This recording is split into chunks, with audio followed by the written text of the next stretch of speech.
So good afternoon, everyone, and welcome to our midweek live webinar. Hopefully you've been enjoying the pod series so far. I'm Mark Tweddle. I'm the CEO of the Jupiter Group, as well as being today's host of the webinar.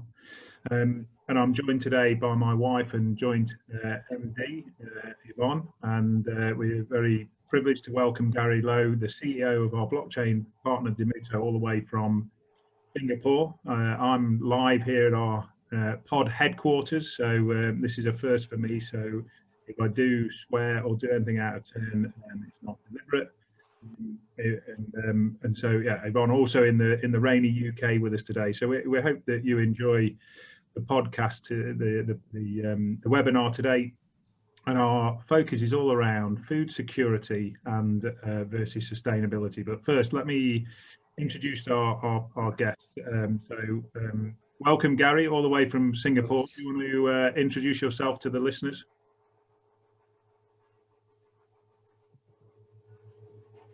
Gary, do you want to introduce yourself so everyone knows who you are and what you do? Oh, it's me first. Sorry, I always thought it ladies first. Sorry. Sorry, Gary. I'm changing it up today.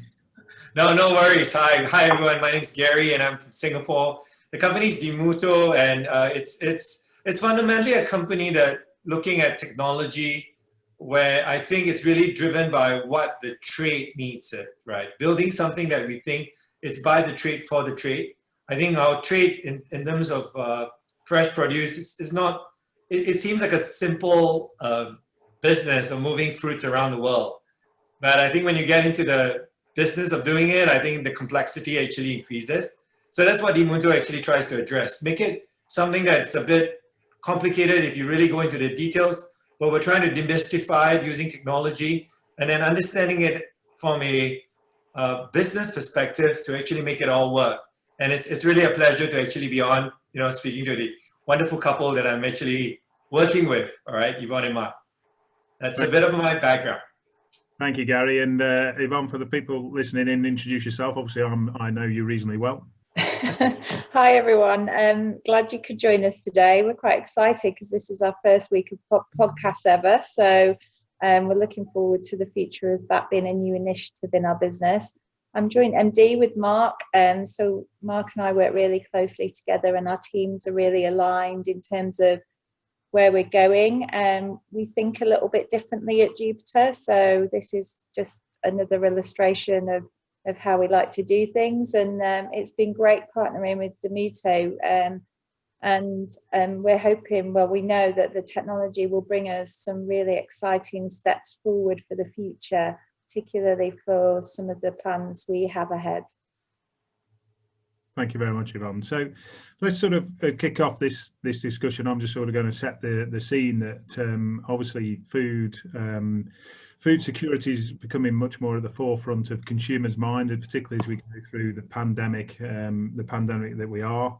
If you sort of go into the history, sustainability was becoming sort of the big focus around what companies should be seen to be doing. It was becoming a very important aspect for many companies around becoming a sustainable part of what they're doing in their CSR plans. But the food security is sort of really going to become a more important factor as we move through as the industry grows, and sort of it's also going to be giving companies a differential, how they can differentiate themselves, give them their USP within the industry. So Yvonne, what would you like to add to how the food security part can give us a real point of difference as Jupiter, but also how food security will give a real point of difference to consumers? Well, I think coming out of the pandemic as it is, and it's only been with us sort of since the earlier part of this year, but already we're seeing changes in the way consumers buy product. We're seeing the types of product, we're seeing consumption rates change on different products. So already we're being affected as an industry. But I think what's actually more important to those consumers moving forward is where their food comes from. It was very high on their agenda anyway, but in certainly across the world. And I think this some regions perhaps greater than others, it's food security is a hot topic. And I think, you know, we've got a responsibility as an industry to be responding to that and making sure that we're giving the consumer what they want. Not sort of dissing the sustainability side of things. And there is a business, you know, for us at DiMuto, it's really, really important. It's always been part of our DNA. We like to create circular economies in the regions of the world we work in, and it's a topic I've spoken on before. But I think, you know, what, like all these things, there's certain priorities raised to the top of the water, and food security is definitely one of them at the moment. Mm-hmm.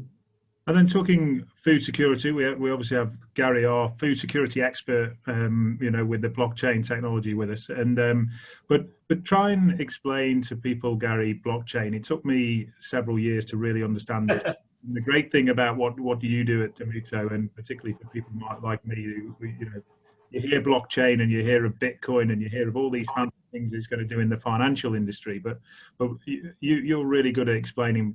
Just explain for the people listening, what does blockchain actually do in the food industry? Oh, actually, it's a system. Blockchain is actually a system of recording information which doesn't allow you to change anything. You know, basically it's immutable.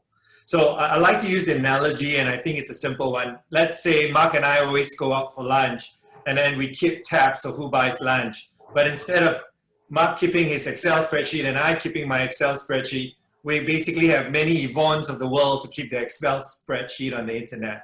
And every single time, if I buy lunch, it's recorded. Now that information is not going to basically be changed. So next week when you and I go down to the pub and we're going to have a pint, it's not going to be you telling me I'm going to buy, because I have the record. That Yvonne of the world will say, yes, Mark, it's your turn this time.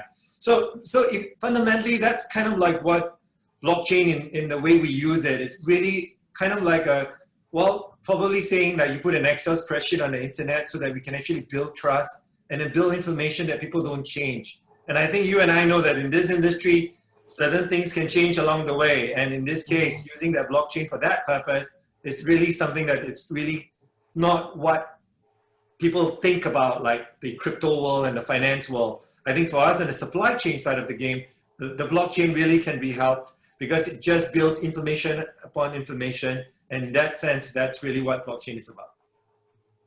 No, thank you, Gary. It does really simplify it and sort of clarify why we had to go down the blockchain, that you obviously didn't feel I'd pay for my share of my lunches. So thank you. Yes. It cost me a lot more money since we've introduced blockchain for our lunches, so thank you for that. And the great thing is today is, of course, I'm hosting, so I can actually ask some of the difficult questions today, so that's more sort of in line. So just carrying on with you, Gary. So what is the blockchain system we're implementing? What is a blockchain system going to provide to the consumer? Yeah, I think that's really very important. I think there's two ways to this value chain that we're doing. One is, what is the information that you can share with the consumer? And I think Yvonne really led up to this. I mean, a lot of the times where a lot of the good things that, you know, the work that Jupiter and the group has done, it's very difficult to prove that you have done it. So when you have a blockchain to basically put all the good stuff that has usually been done for your team, especially on the ground, right? You are able now to actually tell that story, and you can actually tell a lot about the community that you're working in, so that the consumer can see where this came from and who actually was behind it. And then they can actually have ability to actually feedback on what were the things that they felt was good or not good about it. Now, then on the other side of it, from an institution perspective, between the B2Bs, that means the companies and ourselves, we're able to put certain informations that now will reduce disputes or uncertainties. And more importantly, it also allows us to put that kind of information where it's more related to health certificates or vital certifications or certificate of analysis. Those are the things that, you know, when we start moving papers around, it used to be a lot more difficult when we can't sort of like see everything in one page or in one area. And this is really what the system is actually built for, to be able to ensure that what's important for the business and what's important for the consumer is now brought forward in a manner that once you put it up, you don't change it. And if you do make a mistake, you just put in a new document to actually show you that there was a mistake before that. So that's sort of like the way food safety and sustainability can be built upon. Okay, thank you, Gary. Very, very detailed. Yvonne, how do you see that this technology, what it will provide, the system will provide? Well, I think, you know, for us, the vision of blockchain started quite a few years ago, because I think we saw exactly the issues that Gary was referring to, with lots of paper, lots of things going here and there and everywhere. But I think actually what it will provide us is the ability to go a step further and to take that information and put it into a consumer format so that they're in control of the food they buy. So actually, if it's got the relevant certifications, if it's, you know, all the hard work that's been done in the supply chain is actually acknowledged and they can tick it off. They're the end auditor at the end of the supply chain. So they become part of the supply chain rather than sitting outside of what has historically been something that you know, that has been controlled just by the industry, so to speak. So just touching on that, Yvonne, and thinking of you know, where we're taking this technology, just describe to the listeners, what will the end consumer actually be able to see then? So they're going to scan a punnet of grapes, or they're going to scan one of our oranges. What are they actually going to be able to see, the consumer, when they scan that? They're going to be able to understand exactly where it was grown, where it was in the field. We can give it down to the plant location. As long as we've electronically recorded the information, we'll be able to share that with the consumer, assuming it's important to them. So we're not going to bombard them with information. It's about giving them the relevant pieces of information that matter to them. So that could be the quality on departure, that could be the certification to make sure that all of our farms are to the required, you know, social standards, so that we're looking after people, because people matter to people. So actually they're really, really important things that we'll be sharing with the consumer. But I think also what's important is the journey that the fruit's gone on. So actually understanding that is as short as it can be. So if they're choosing to buy an orange from South Africa, they know it's gone directly from South Africa to the point of destination. It's not gone anywhere else. It's not been handled by anybody else. And actually they can see the journey of that fruit. So it gives them insight, control, and I think some education, because actually, you know, as we know, consumers will think that an orange was picked off the tree day one and it was in the shop day two, and we all know that that's not the case. But actually the education of how they can then enjoy that fruit. So I think there's a lot of benefits to using the blockchain to give the consumer that insight. Oh, that's great. And Gary, just on the consumer part, so that's, I mean, it would be amazing that they can actually be able to scan a piece of fruit, fully understand how long it's taken to get there, and, you know, where it's come from, and sort of who's grown it, right down to whatever detail you want to give it. Right. But from also, I know that you've touched on, you mentioned earlier, is you can also do other things that you can give the consumer, you know, marketing things, or just explain to me what else can you do with that you can allow the consumer to see or get them more interactive? Just explain that a bit more for me. Yeah, I think that's a very good question, because I think one of the part where a brand basically gets past the trust factor, and then the information is shared, then what's next, right? So this is where we engage the consumer a little bit more. And this is where you can actually do certain things like promotions, and you can do lucky draws. Or, you know, one of the best ways, for example, a lucky draw could be winning a trip to South Africa and see that citrus palm, and then, you know, basically walk it and go on to their own social media and say, thank you, Jupiter, thank you for, you know, showing us the way. And I think that kind of engagement is going to be very different, where that people matter to people really can come true in a way that I think previously there were too many silos and too many walls to break down. So this is sort of like where I think the engagement is. And I think a lot of it in terms of points and loyalty points, it's also something that the system allows you to actually latch on as well, so that actually you can reward the people who really supports the brand. But very importantly, I think it's also allowing the consumer to have the ability to have that control that Yvonne talked about, that they know that when they buy something and the brand that they support actually is helping the community, and there's a way to show that how this support is actually being used for that community that's actually coming from. No, that's very clear. It reminds me, spending a bit of time as I do in India with our partner in India. I always remember that in their shop they've got a sign up there saying that you know the name of your doctor, but you don't know the name of your farmer. And this is a real way for us to be able to actually get everyone to know the name of the farmer on a global scale, because it's a hugely important part of what we're doing. Then Gary, sticking with you, then the consumer sounds very exciting, but also what does it provide for the supplier in this whole chain? What can they see? What are the benefits of the blockchain technology for the supplier? I think for the suppliers, they usually, the suppliers, as you all know, or the farmers at the end of the day, the easiest way for everyone is to point a finger backwards, right? And this finger pointing seems to go no end to the very end, which is the farmer himself.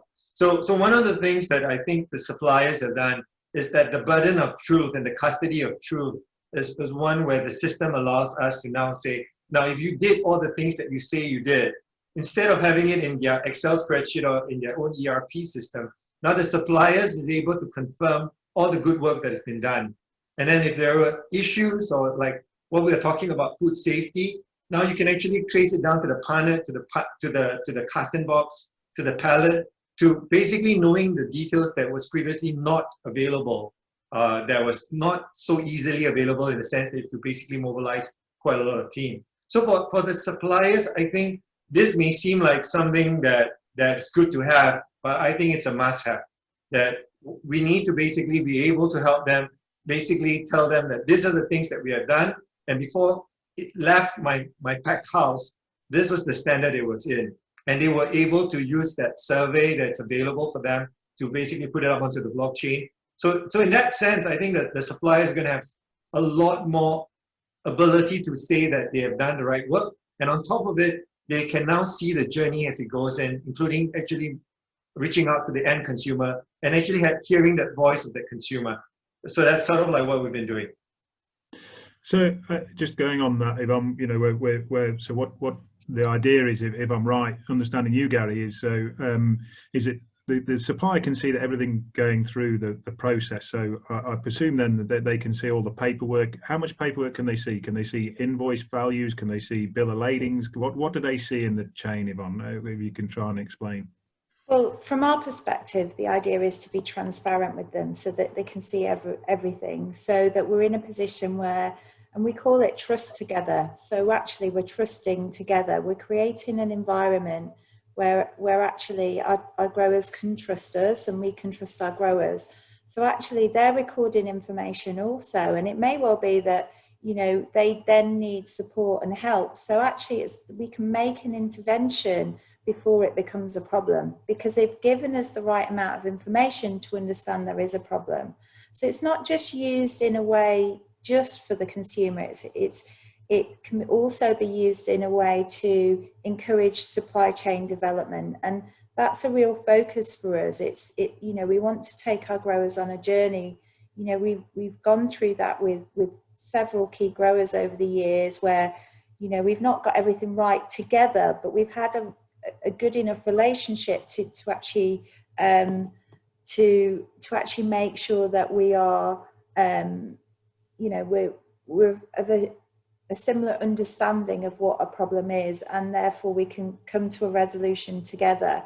In this case, we're speeding that up. So what we're saying is, look, we can look at that data instantly and understand, look, if the pressure's not right and it needs to go to a certain country that requires a certain pressure, as long as we've electronically recorded that, actually we can divert that problem to a different market or to a different product or to a different customer, so that actually we're not creating a problem for the entire supply chain and ultimately disappointing the customer at the end of the day. So just on that, then Yvonne, with why with the consumers, we get providing that information for suppliers. Why do you think people really require this level of food security that we're offering? I think because we're here in the UK, we're really lucky. We've got amazing retailers that on our behalf do a great job.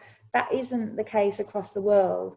And I think that consumers have been in a position where their trust has been compromised of the supply chain.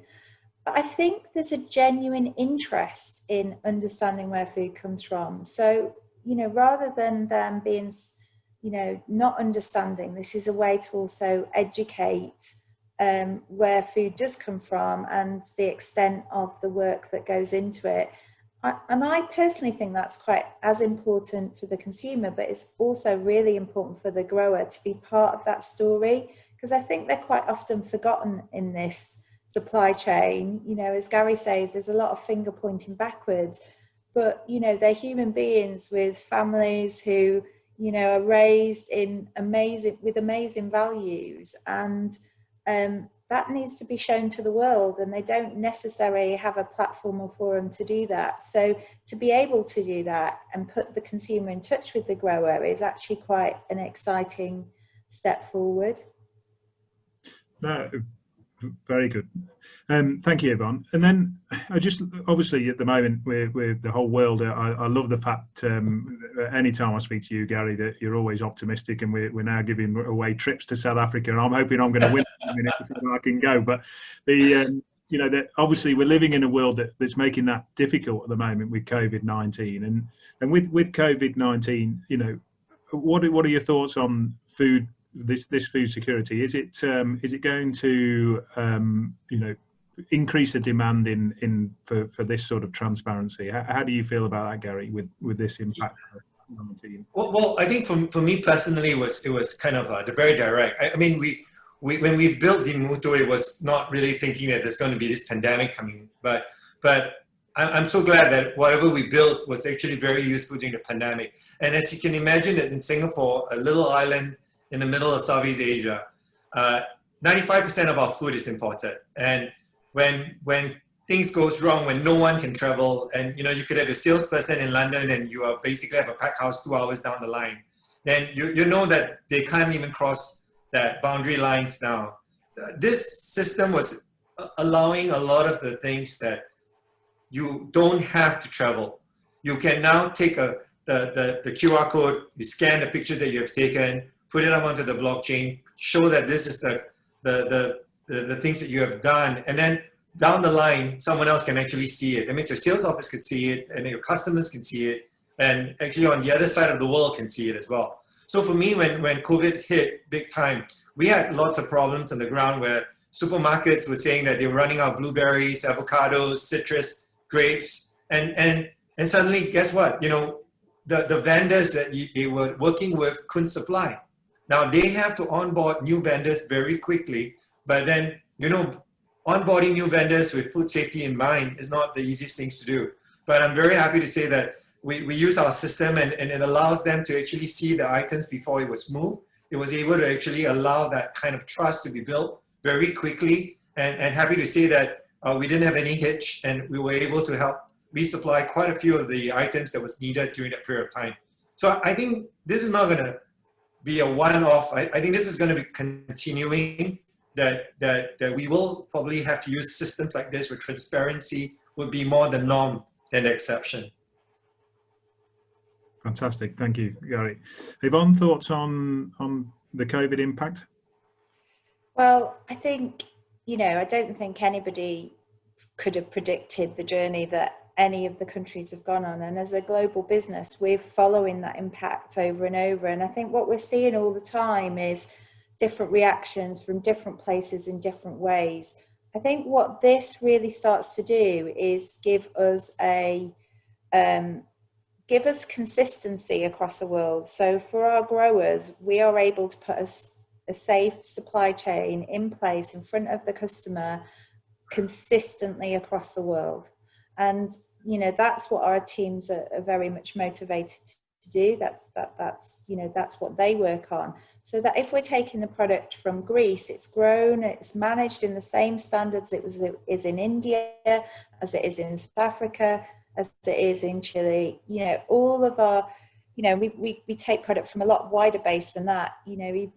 but actually as we go into those places, it's completely consistent. And the blockchain, I think, will give us, you know, and certainly coming out of COVID, you know, that consistency. So hopefully the consumers can feel reassured. Yeah. Okay, thank you. Yvonne, just coming on that, because obviously there are some questions coming in from the floor, and obviously there's a vote of confidence on the questions I'm obviously asking, but leading on to sort of the multiple countries and different bits is, how does the technology deal with the language differences? So maybe you or Gary could answer that. So from a supply chain, so to give you an example, we grow grapes in India, and we were able to put our agronomists in touch with our growers who are completely speaking two different languages, and they were able to converse with each other just because of, you know, the simple translation kind of tools that are in place. And I know the DiMuto product has that option on it also. It's sort of widely available on any kind of form of technology now. So we're seeing more of that come into play. So the world has really become a smaller place. But actually what it's enabled us to do is break down communication barriers. So actually where we've felt the necessity that all of those things had to be done face to face in the past, we can actually use technology to help us drive that forward and still make the progress we want to make with the growers, still have an impact on what they're doing by breaking down those communication barriers. Yeah, I just want to add to that. I think the most important part about this communication, especially in Southeast Asia, where the Thais are very different from the Indonesians, and the Indonesians are very different from the Vietnamese, you know, and then in Singapore, we have the Indians together with the Malays and then the Chinese. We're coming from a very much a multicultural, multi-religious background. We knew that this was one of the things that we need to address right quickly, because as small as the world can be, it's also very, very difficult when everybody comes in together, and there will be walls that we need to break down. But it really is easier when a lot of the actions and pictorial manner of actually making it simple, because you can't make technology so complicated, right? You got to make sure that even in our supply chain, it has to be as simple as taking a picture, right, and just clicking it and saying, no, that's uploaded. How it gets uploaded, you know, what cloud system we use, how it jumps through the wall. I mean, those are the things that basically we don't have to tell them. We have to do the heavy lifting. And for that, I think that is where that communications really will be helpful, when you sort of like understand from their perspective what they have to go through, because the supervisor on the ground and the person who is actually bringing the fruits in is kind of a different level altogether. And this is something that I think they will appreciate when you use technology correctly. Fantastic, thank you, Gary. So just another one from the floor, Yvonne, that was is asked this is from Paul Farmer. He's agreeing with you that you don't need to share lots of information to the end consumer, but the question is there any research that you've done which shows that providing certain types of information would increase sales or influence consumer purchasing behavior? Obviously he's asking from a UK perspective, but you know, are there other markets where you've done that research to understand the impact of blockchain? So Yvonne, if we start with you, because I know you've done some and I know Gary's done some extensive ones, so it'd be interesting to see the two different answers to the same question. Yeah, so the answer, Paul, is yes. We have done qualitative and quantitative research, and so we do know kind of the influencing factors of the information that the consumer wants. Clearly that's something I'm going to be using perhaps on the next steps of our journey, but you know, I'm sure we can have a chat offline to talk about that. That was a very well dodged then, Yvonne. So Gary, you know, I know you've done a lot of this research as well. So what's what impact is it having with consumer behaviour? Is it increasing demand, or what are you seeing in your particularly in the markets you're well established in? Yeah, I think the biggest difference, I think it's they just feel a sense of ease, right? The ability to scan something and then find out the information, and you know, they don't ask for a lot. I mean, many times I think when we see the hit rates of the people checking the certificates, you know, whether they verify it, we have the ability to verify the certificates as well. No, I think where they want is just, like you said, I like the one that you talk about, Mark, the one that you know your doctor, but you do not know your farmer, you know, the name of it. That. Gary, we've lost you slightly.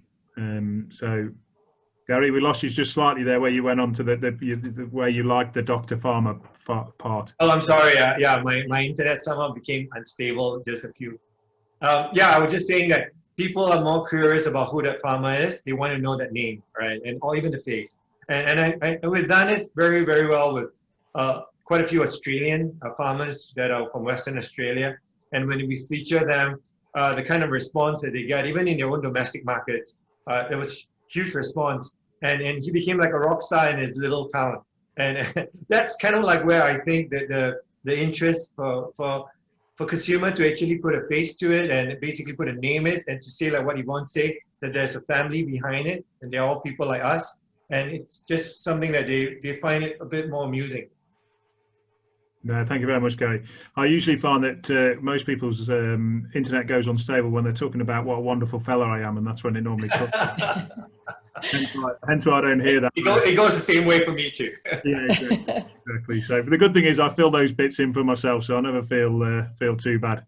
So, obviously, we talked a lot about the food security, but also sustainability. Obviously, it's part of our DNA, part of my personal DNA, as is yours, Yvonne, and which is then why it's so ingrained in Jupiter. But with the changes of what we just talked about, what is expected from consumers now from a sustainability point of view, do you feel? Well, I think regionally there's variances, depending on their understanding of packaging, availabilities, understanding, what angle they're coming from specifically.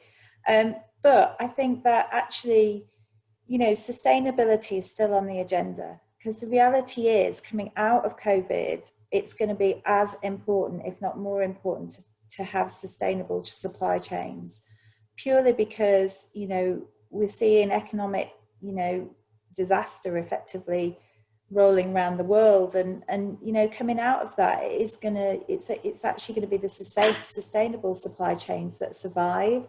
So I think it does become it's still something that's really centric to us as a business. But I actually think it's going to become more important as well within fresh produce. Yeah, I like to join that point to what Yvonne says, because really the sustainability in my past, when I was working on it and trying to say that it's in our DNA, it's very, very difficult when we don't have the database to build anything on it. You know how every season just gets wiped out and we start a new season again. The data that was a couple of seasons ago, nobody remembers because we're just dealing with the new season. So that kind of approach has also been the same way, because no one talks about where the farm is or who we're working with and which farmer actually had which problems. Everybody just sort of like, start a clean slate in every season. So when we talk about sustainability, we talk about food safety, we talk about circular economy, you can't do any of that if you don't put the work in and getting the data. And this is where credit is given to Jupiter and yourself as your leadership, both of you, right? To be able to see that you got to put the work in, and that's really what this is all about, right? To basically have that ability to see even to every fruit, to every punnet, to every carton box, to reel up that data that we need to build. Then sustainability can actually be one where it's built on something that's facts rather than fiction. That's kind of a famous line. Somebody tells lies about science versus some country leaders use that word very differently. But that's kind of like what we are. I think there's a lot of science for us that we can actually do, and the data that can actually be built upon. So sustainability with data and visibility is really going to be more important as we go forward. I would like you to clarify, Gary, that you are definitely in Singapore, because my next question, you answered it purely in the answer to that question. So I was just sort of really, where does blockchain fit with sustainability, and does it enhance it? Does it take away from it? But I think you answered that fantastically well. My question that I never asked. So, I knew that was coming. I read it. Well done. That you see. Blockchain technology only makes me buy dinner, and it also answers my question for me. Can I answer that question though, Mark? Because I think where Gary's absolutely right. The data is important. So back in generations of farming, the farmer would keep a farming diary, and that would be a really, really important part of what they did to understand what happened from one year to the next. Obviously, with moving weather patterns, with climate change, with general pandemics, even actually the recording of that becomes more challenging. And as we're seeing the second generation, third or fourth generation farmer, and we're trying to encourage young people to stay within fresh produce and within agriculture, technology is going to be a really, really important part of doing that as well. And I think that data capture and the blockchain, I think, enables them to be part of the future in a very different way. Thank you, Yvonne.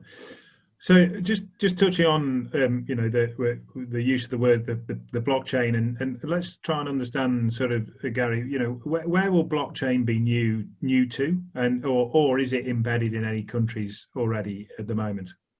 I think the most advanced country using blockchain is probably China. I think they know this, and that's because of their finance background that they are doing. In Singapore as well, in this region, they are using this more for, because fundamentally it's a recording of transactions, right? Recording of data. So they use transactions, means using currency flow as well. But I think the use of blockchain is really to build that database that we talk about, because if you want to use machine learning or AI, you have to basically be able to build on data that you can trust. And a lot of the times when we use data, it used to be it used to be secondary data that's available. You read Economist and you read about how many avocados was actually moved from one container, so how many containers were moved. And then those are the data points that's been collected, and then research is being done on it. But the way we use the blockchain for today, it really is primary data that we're creating it. So I think it will be embedded into a lot of the businesses going forward to adopt it in a manner where they can build primary data for themselves, and not one where they are using secondary data to make decision. So back to your question, Mark, I think China probably leads the way, but in Asia itself, I think they are quite advanced. They are actually moving in a positive way moving forward. And I can tell you, different parts are coming in. South Africa, it's also interested. The people in South America, we've been working with people in Colombia, Mexico, Chile, Peru. We even had somebody from Guatemala, Costa Rica, New Zealand, Australia. The interest is there when they see that the application is used in the supply chain, where it's not really Bitcoin as what they think it was. So it's coming, and it's coming in a bigger way. So talking about that, Yvonne, do you see a time where you think that blockchain will just be part of everyday life in the food chain? You're on mute at the moment, Yvonne, so sorry. Sorry about that, guys. Yeah, so I think I do see that, if we look at where we've come in 10 years, technology is the forefront of every part of our life. It's changing rapidly across all our, no matter what it does, whether it's the phone, whether it's a laptop, it's ever changing. And actually, and China's leading the way on that. They don't do cash. Everything's done by a transaction that is, by their mobile phones. So the reality is, will blockchain be part of that, what we do? Absolutely, because I think consumers are intrigued by getting to know. So whether they understand what blockchain is, or whether they understand that there's companies being responsible about the supply chain and sharing it with them, that might be where the difference is in their understanding. But yes, I think, you know, definitely the requirement to record data in the way we are will become part of everyday life. Okay, thank you, Yvonne. So I'll just go and I was just looking here now, some questions, some more. Me too. Good questions. So that we can answer. So I'm just going to read these out to you both live. So one starts with, maybe not for this forum, so I like that one. So what cost percentage does this add to the product's delivery at the end customer? Is this significant impact, and will the end consumer understand the benefits and therefore absorb the additional costs? Can I answer that? I think, Gary, I can see you're keen. Yeah, I'm like, you know, one of the things that when we first built DiMuto is because the reality is everybody wants traceability, but nobody really wants to pay for it. So that's sort of like the thing that we basically tackled it head on. We built it with the fact that it's the inefficiencies that it's actually in the supply chain that's going to be the savings. And the way we built it was also ensuring that the cost isn't going to be well, prohibitive at all, because you're not gonna, it's a pay-as-you-use service, and this is gonna basically allow the consumer to actually pay the same amount, not having to pay more, and still get the kind of quality that they need because of the savings and inefficiencies in our system. You know, we all know that if there is a dispute, there will be probably a 5 to 10% kind of like basically a credit note that's given. Well, if you take that away, then the amount that we're actually adding to the cost per carton or per fruit, it's really minuscule. And all the costs that is incurred, for example, the labels on the fruit, the labels on the carton, those are already incurred. And what we're trying to do is use those informations that is currently not very helpful to turn them into something that can be used into the blockchain. So that's sort of like how we actually tackle costs. That's a very good answer. Thank you very much, Gary. Another one is then, so blockchain is currently on use in fresh produce in Germany. So the consumer has the emotional connection with the grower, but for it to be truly relevant and complete, the grower needs to understand who the consumer is. I think this, I'm reading this out correctly. So the part is missing the chain is the consumer, actually the grower actually understanding the consumer. So how can we look to change this in the future is the question. Well, that actually, I totally agree with that. So, you know, whether that's any of our growers, we want to share that insight with them, because if they understand why it's important to the consumer to pack something in a certain way, where the trends are going, then it helps them to get on the journey. So at DiMuto, we've created a framework where this isn't, you know, isn't just from the bottom up push of data. Actually, we're using that data to educate our growers and move forward. So we've created and it's part of our Trust Together framework, but an open forum for us to share information with our growers and help them understand and develop and be on the journey. Okay, thank you, Yvonne. So the next one, and again, hopefully I've understood this correctly. So firstly, they're fully in support of the blockchain concept, so that, you know, and consumers to know the full story will surely help sales and understanding of the businesses, and it will truly build trust. So, but this level of transparency can also implicate vulnerability. So the fruit a farmer produces is sending to various different markets, leaves in very good shape, will not always end up in the supermarket shelf in that shape. So, you know, it changes in transit. You know, how does the technology handle this? And then because of those sort of reactions on social media or different reactions, it could also have a harm as well. So Gary, explain how the technology, you know, handles that. Yeah, I think that's a great question. I think one of the biggest differences is that if you know what it's moving before, as in the quality of the fruit, before it goes to the destination, because everything that we track is based on the purchase order. Let me give you a real life example, right? We actually had an order from Thailand for US citrus, and actually the fruit was not able to travel 28 days. but then it was put onto a boat and it basically went and arrived in Thailand, and you can see that the fruit was basically all wasted. So if you want to talk about food waste, this is where we can actually deal with it right from the onset. So yes, there are vulnerabilities because you can see certain things, but more importantly, you can deal with them before it happens. And this is where I think the value of dealing with fruits that can not travel should not actually be put onto the boat to go to places like Thailand, for example. It should actually be sent down the road and, you know, go down to the LA wholesale market, for example, before it actually is shipped out.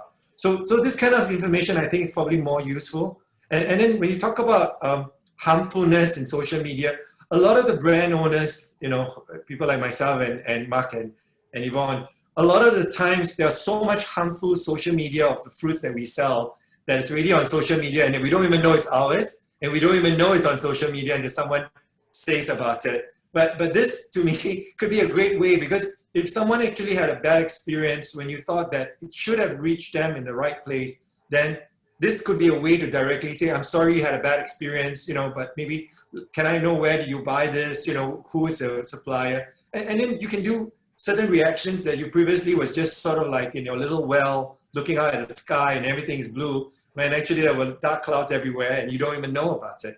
So that's kind of like the way I think it can be a benefit that we can use to our advantage rather than being afraid of it.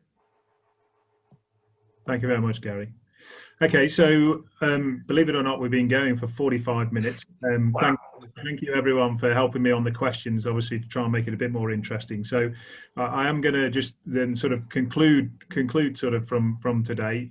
So because this is the longest that myself and Yvonne have spoken so for quite a while, so we're getting to the time limit. So I just wanted to then sort of go on our closing remarks and sort of the last sort of quick fire question, which is much more broader. So to you both is, so what brands do you know that are leading the way in transparency for their customers currently?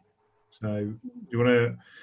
I can see you both thinking now. So it depends who's going to. You should have a timer now and to say which one's going to go first. So I don't mind which one of you goes first. So whichever one's thought of the answer first. So Ladies first for that. Oh, I'm being the gentleman in the end. After I came to Gary first this morning, threw him out. So I should go ladies first. So Yvonne, ladies first. So what brands do you know that are leading the way with true transparency in their customers, for their customers? Sorry. For their customers. It's a challenging one. It is a challenging one because I can't think of any in the produce industry that truly lead the way. If we look outside of that, I think there's some great sustainability examples of businesses being transparent. It's quite a out there kind of thing to do. So. No, I was listening to the ones on the wellness and people, sort of talk around the Johnson & Johnson's, they've been doing wellness since the 70s, and sustainability has become a big thing, particularly if you talk to any of these companies that are floated. It's sort of like, that was sort of now a big part of their pack they have to do as a sales part. But I guess it is difficult because it's so new, I guess, but particularly for us, living in the UK.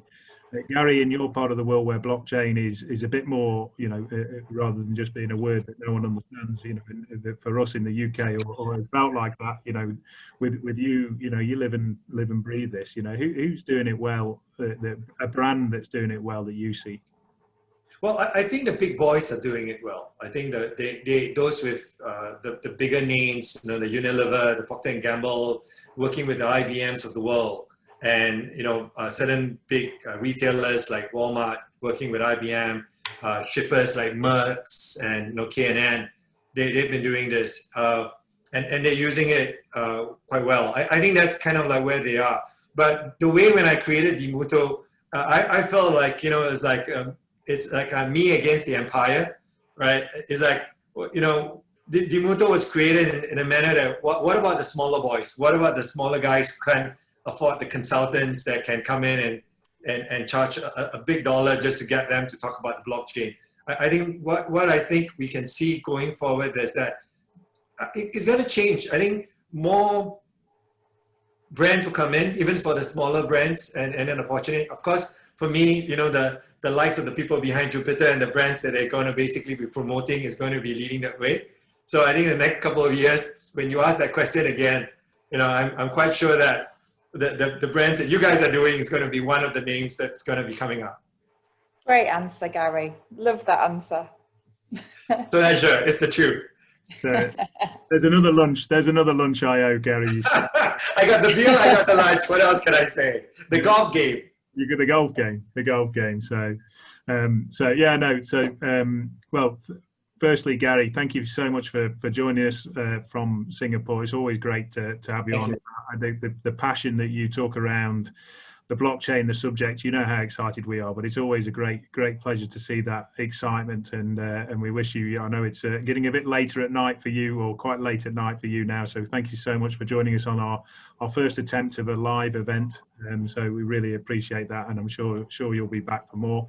Yvonne, thank you very much for joining as well. It's been really good to have your insight. Obviously, I always learn from these things, and thank you very much for the audience, and also for your input, your participation. Hopefully it's tried to explain a little bit more for some of you who are a bit like me, that, you know, when you first hear blockchain, it sounds a word that you hear lots of stuff in the media, but from a food perspective, you know, the simplicity of it is, you know, you're trying to provide the you know, basically instant traceability to the end consumer, and you know, it's hugely exciting for us at Jupiter. We're very excited about what it will do. So, but I'm really excited that I didn't have to answer any of the questions. I do feel put you both on the spot, Gary and Yvonne, and thank you so much for that. And also, if you've enjoyed today, or if you haven't enjoyed today, there are much better ones online. They've been edited, that's why they're better, I understand. But if you on other subjects, I mentioned about the wellness, there's a very good one on that. There's about listening to our farmers in South Africa, and many other good subjects with some very good speakers on, and you can find those on it's called The Pod. So just find that on Jupiter, and you can find that in all anywhere the podcasts, and it's on for the rest of the week. So thanks ever so much for joining. Thank you both, the guests, and thank you for having us on. Thank you, man. Thank you, Yvonne. Thank you. Thanks, everyone. All right. Thank you, Gary. Thank you. Bye, Yvonne. Bye, Mark. Bye. Bye, all.